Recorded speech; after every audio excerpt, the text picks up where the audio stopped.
Welcome to Mucho TV, where we learn from one another and grow. My name is Geoffrey. I'm with a special guest, Geoff Regan. For those who don't know you, who is Geoff Regan? What have been your inspiration to start to be in politics? Well, there were, I think, a few inspirations, and a very important one was my father. When I was growing up, he was in politics, and when I was 10, he became the Premier of Nova Scotia, and was until I was 18, so 1970 to 1978. And I saw him working very hard. I saw that he believed very strongly in what he was doing and trying to help people, trying to make the community and the province stronger. And that certainly influenced my thinking about the nature of public service and the idea that you can do worthwhile things in government. So now we are here in Bedford. How your constituency, Bedford, is doing during this COVID-19?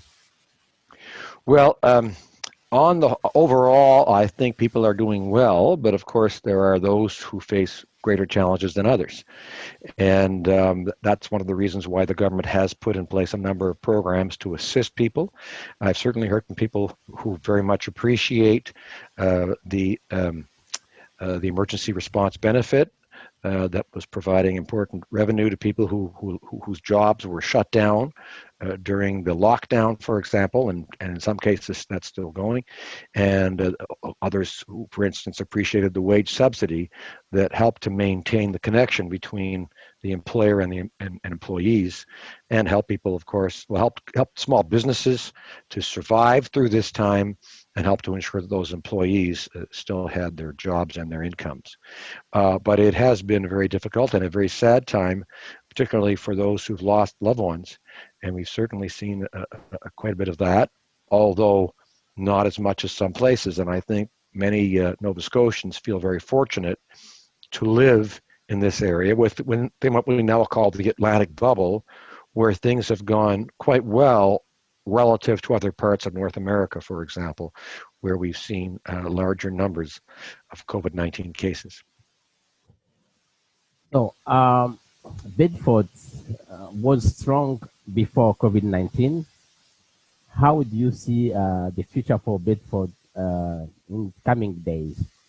I feel very positive and optimistic about the future for Bedford. It's a thriving community with a lot of working people and families who are on, most of whom have been doing quite well, and who can make great contributions to our economy and to our society through not only through work but also through various volunteer activities.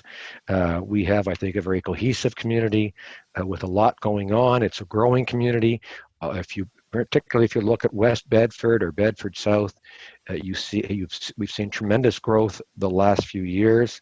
Part of that is that we have benefited from immigration. Part of it is people who've moved from other parts of Atlantic Canada, or who've come here from perhaps in some cases who've come home after working in Western Canada or Ontario. Well, I should point out that the provincial government declared construction an essential service at the beginning of the lockdown, and so that work continued on the basis that people working in construction could social distance, could stay 6 feet apart when they do their work. And so construction has continued, and we've seen that to be a thriving sector. At the same time, what I hear from people in the real estate business is that home sales have been strong, that in fact there are bidding contests, bidding wars sometimes when a home goes on the market, something that is unheard of. And what they're saying is that they'd like to see a greater supply of homes. It may be that some people are reluctant to sell and move during the middle of COVID, and so maybe there are fewer people selling their homes, but it seems that those who are, they're being snapped up quickly. And so that the market and the price of homes is strong. In terms of construction and builders who are building, for instance, apartments, in some cases they are looking down the road, and they're building not for this month, but they're building for next year or the year after that, and they have a a longer term horizon, but I'm sure in some cases they've had to work out with their banks to manage how they get through this time. I haven't heard of construction firms having considerable problems, so that's very encouraging. But I must say that there are other sectors that I remain very concerned about. I think we should be concerned about our economy in general, and this because it has decreased activity. And while there are many people who can work from home and many sectors that are up and running again, um, there are those sectors that are not up and running, or at least not at full speed. And I think, for example, of the tourism industry, the travel sector, hospitality, people involved in entertainment, conventions, and a range of other activities that require people to gather together in big numbers. Obviously, that those sectors remain a challenge, and in my view, need continued support. All right, let's back to governments and the politics. Um, you have been the Speaker of Parliament. For our listeners, most of the time we don't know the role of the Speaker of Parliament. Can you tell us about the role for a Speaker for Parliament? Well, the bad news is that I could go on talking about that for a long time, and I don't think you have that much time, but I'm happy to talk about it a bit for you. As you know, I was elected Speaker after the 2015 election and served as Speaker until a year ago, or the fall of last year when Parliament sat again. And it was a job that I very much enjoyed. It certainly had its challenges, as all jobs do, and there were times when I would have liked people in the House of Commons, or some people, to behave a little better. I must say, though, that most members of Parliament, most of the time, do not interrupt, and they are respectful and behave well, even though it's a place where there are strongly held views. You have 338 members of Parliament from different parts of the country with strong feelings about our country and where it should head. And although members do agree on many things, that isn't what you hear about in Parliament, of course. It's the focus is on what people disagree on, unfortunately, and yet in a democracy that's essential. And so the speaker, of course, plays a bit of a role a bit like a referee.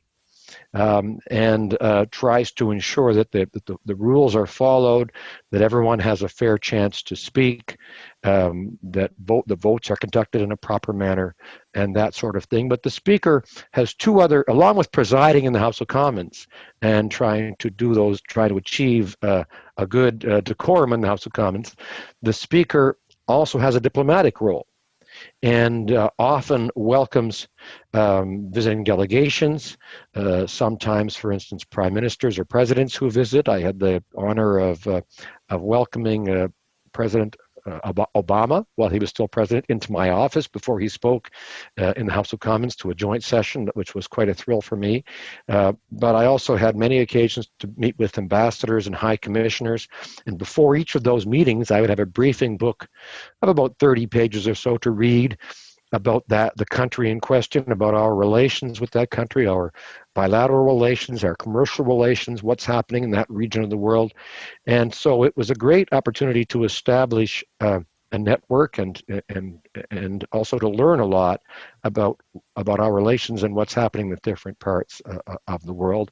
And I enjoyed that part very much. And the third aspect of the Speaker's work is overseeing the administration of the House of Commons, which has about 1,200 employees, everything from the cleaners to the procedural clerks, the information technology people, human resources, and many other sectors that provide a whole range of services to members of Parliament and their staff so that they can provide services to the public.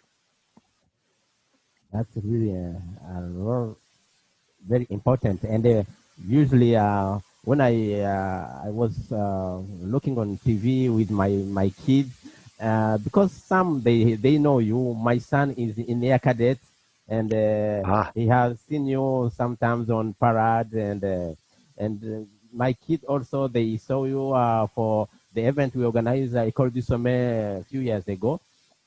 So when they was looking about the parliament session, they saw, wow, this is Geoff Regan. It's really impressive to see your place, your role you are playing there. It's really, we are honored as Bedford Well, citizen. thank Yeah. you very much. I'm not playing that role now, as you know. I'm no longer the speaker. These days, well, we just had prorogation, which ends tomorrow with the speech from the throne. But for the past year or thereabouts, I've been the chair of the Special Committee on Canada-China Relations, which of course is very interesting and timely and challenging. And I've also been a member of the Immigration Committee, which is very important to Halifax West. I often brag to my colleagues that I have the most diverse constituency east of Montreal, because and I think it's a real strength for Halifax West and for the Halifax area. So, I remember I saw on TV there is the session when the premier bring you out of the pyramid. What that moment symbolize for you? So I think you mean the moment that I was elected speaker and you're sitting at a regular desk of a member of parliament. And what happens is when the new speaker is elected, the prime minister, this is the long-standing tradition, the prime minister and leader of the opposition go and they grab that member and drag them up to the front. Because there was a time, hundreds of years ago, when no member wanted to be the speaker, because it was the speaker's job to take to the monarch, the queen or the king, the answer from the house to what they had asked for. And sometimes it was for money or whatever. And sometimes the answer was no. And of course, kings and queens were not accustomed to hearing the word no very much. So it wasn't something that members of parliament were keen to have to deliver. And that's why you have this history that the speaker was sort of pressed into service by her or his colleagues. And we haven't had nearly enough hers as speaker. I hope we'll have more in the future. But that's always a fun moment today. It's more of a show. As the new speaker being elected, you resist and you feign that you don't want to have to put on this burden. Maybe I should have resisted more strongly because it certainly has its challenges. But I enjoyed the job very much. And I've never been accused of having a sense of humor, but I did try to lighten things up once in a while. Yeah, thank you very much. And have you been in contact with the Black Caucus at the pyramid? Yes, in fact, the chair of the Black Caucus, Greg Fergus, is a very good friend, a long-time friend of mine. And in fact, I was included amongst those members of parliament who supported the statement that the Black Caucus released earlier this year. And but he's a good friend of mine, and I think he's doing important work in a year when the Black Lives the Black Lives Matter movement has, of course, risen to prominence with the awful cases of people like George Floyd, and hopefully there's a growing understanding of the importance of combating racism. And it's hard to believe that in 2020. We are still dealing with this terrible scourge. Black community around the Canada and here in Halifax have been impacted by the COVID-19. What have been the plan to support Black communities impacted by COVID-19? Well, what we found, one of the things that Greg Fergus and the Black Caucus found was that particularly Black-owned small businesses were impacted. And so a few days ago, in fact, Greg participated in an announcement of a major new fund, and I'm trying to recall the amount. I don't have it in my head, the amount of the fund that's been announced by the Government of Canada to assist Black-owned businesses across the country. I know he was very pleased with this development, which I think will make a difference right here in Nova Scotia, because I think we have the largest Indigenous Black community in Canada. I recall some years ago hearing that it was 18,000. It's probably considerably more than that by now. But in my riding, I have the communities of Beachville, Lucasville, and Upper Hammonds Plains, as well as, of course, people of African origin who don't live in those communities who make contributions in many ways. And so I think that in Nova Scotia, this is a very important movement, and I'm hopeful that this new program will have some real impact here. And I think that Rustam Southwell, of course, who's involved with the Black Business Association, is aware of it and will be involved with it, I think, and I hopefully I'm hoping he's very pleased with this development. Can you tell us about the Immigration Commission that you have been in contact with?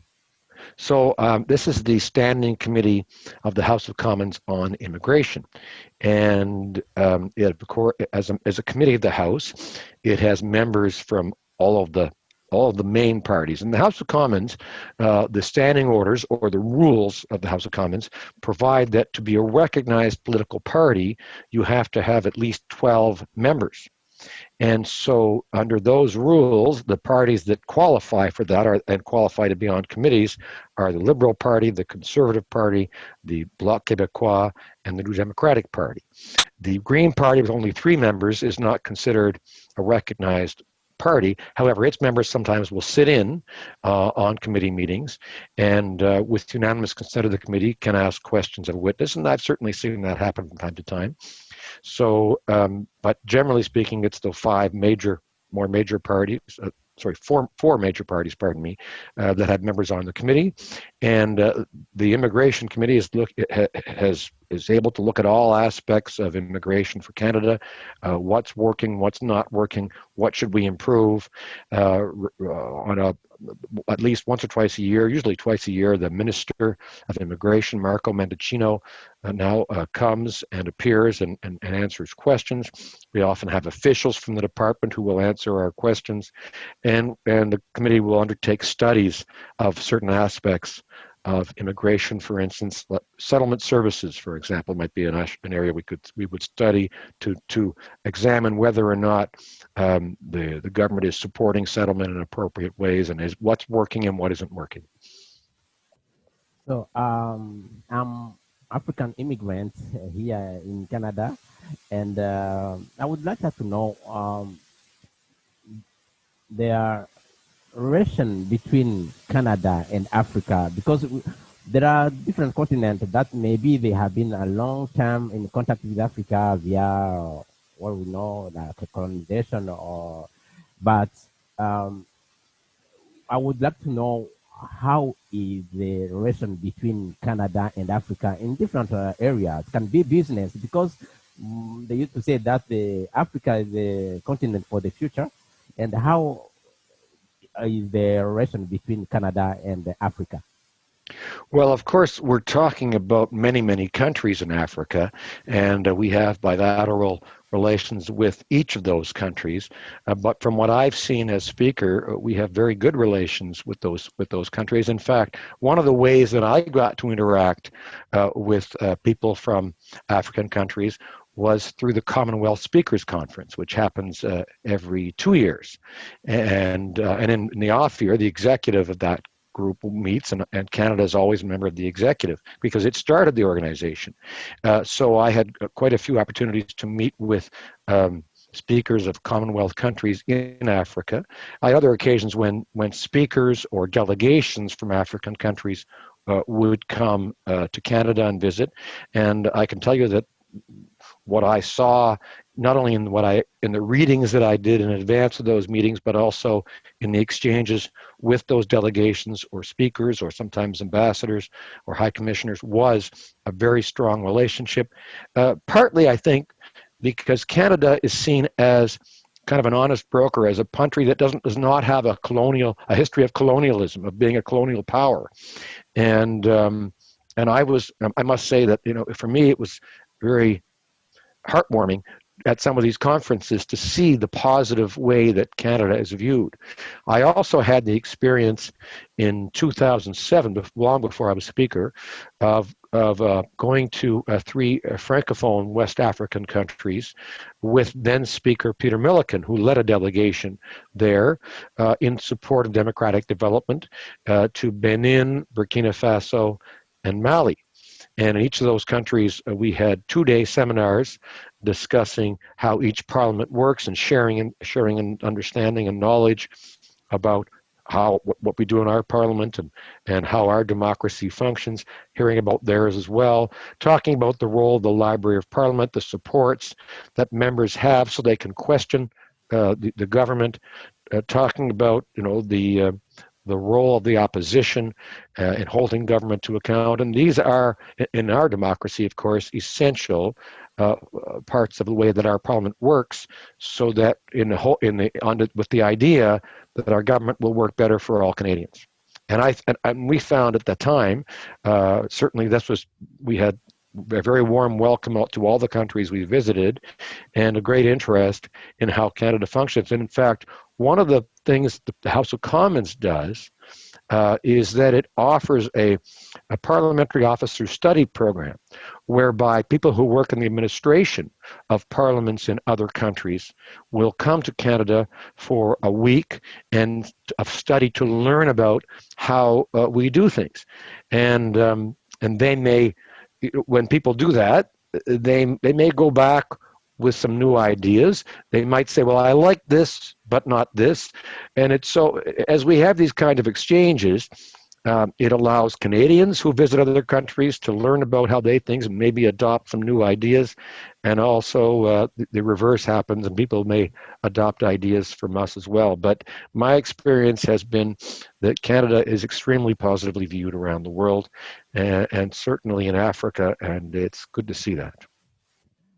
I will share with you. I started a series of interviews. I call it Les Canadiens du bout du monde. And it's amazing. I found some Canadians who spent 47 years in Africa, and they are helping people in Burundi, Rwanda, building schools. And I get a very interesting interview with one of the congregation for the Frères Catholic, and they have been in Africa. They build the schools for excellence in Burundi. Now they are in Rwanda helping education.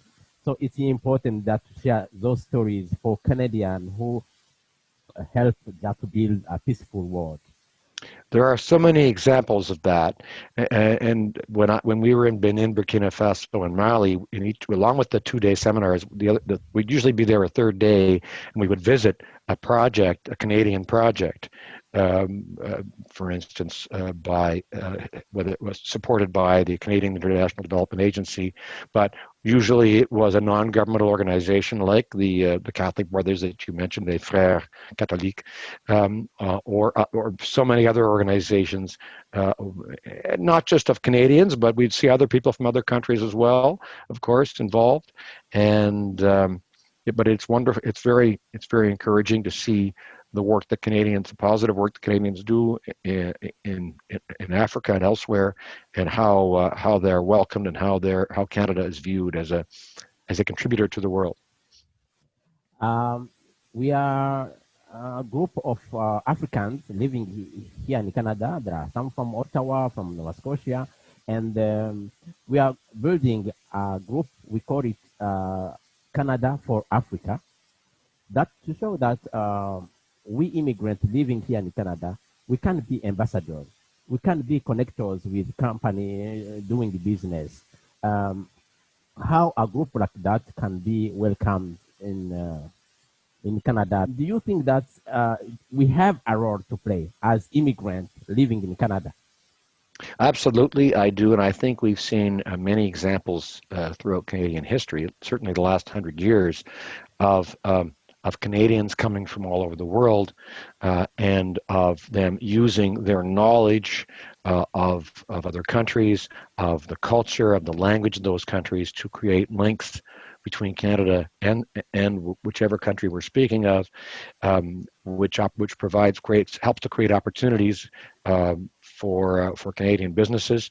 I think that one of the ways that a group like yours could further that aim would be to connect with chambers of commerce and boards of trade, for example, because to get involved in those kinds of organizations, which I used to be involved with myself in the Halifax area and in Bedford, if you make some of those businesses more aware of who's here, who has connections, they will. They may know, or they may not. Some may not be as aware as others of what opportunities there are. The fact that there are some major economies in Africa that are growing and have become important markets, where there is certainly demand for many products and services that Canada can offer, and whereby both countries can benefit. So I think that's been one of the great strengths of Canada as a mosaic of different cultures, where we encourage people to celebrate their country of origin, their language, the culture that they arrived with, is that it enables us to be effective in diplomacy, but also in business around the world. And I think there are more opportunities to increase that. And a group like yours, I think, can play an important role. We are almost at the end of our show. You personally, I know that you love sports. And how are you doing with this COVID-19? Can you get a time to ride your bike? How you see people also continue just to be active physically? Well, one of the things about this time that requires social distancing is that some activities have been restricted while others have not been. And so I've been I found early on that it wasn't a problem to do things like running or cycling, because you can do that alone and not have to be within 6 feet of anyone else. And I have friends who I cycle with sometimes, but we maintain the 6 foot distance. That's no problem. And when I run, I usually run by myself, so that's easy. Early, I like to play hockey. Well, ice hockey was shut down. I guess it's now going to start up again, but with social distancing in place and not the usual arrangements. For playing ice hockey, people, I think, will have, as I've heard, will have to put on all their equipment at home and only put their skates on at the rink. And then after the game, they take their skates off and they go home and have their shower at home. So that's a different arrangement than we've seen, because of course, the fact people have to space out, but at least they can still enjoy that sport. We've seen that. I'm pleased to see the Halifax Wanderers are able to play, that basketball's up and running. For amateurs, it's been not as easy to do some of those things, but hopefully as time goes on, we'll see developments that allow us to have more of these activities. So invite people to visit beautiful Bedford, and let's let people know how beautiful is Bedford, and welcome them to come to visit. Absolutely. I think we have a wonderful community. We're in a beautiful province and country. We're very, very fortunate. And I think we've never been as aware, perhaps, of how fortunate we are as we have during COVID-19, when we see that in this Atlantic bubble, the very small numbers of cases we have, the good government supports that have been put in place. And, Canadians kind of have a tradition of peace, order, and good government. And I can talk about all the government programs and the actions of government, but I think that the actions of Canadians and the attitude of Canadians has played a big role in our success, especially here in Atlantic Canada. But thank you so much for having me.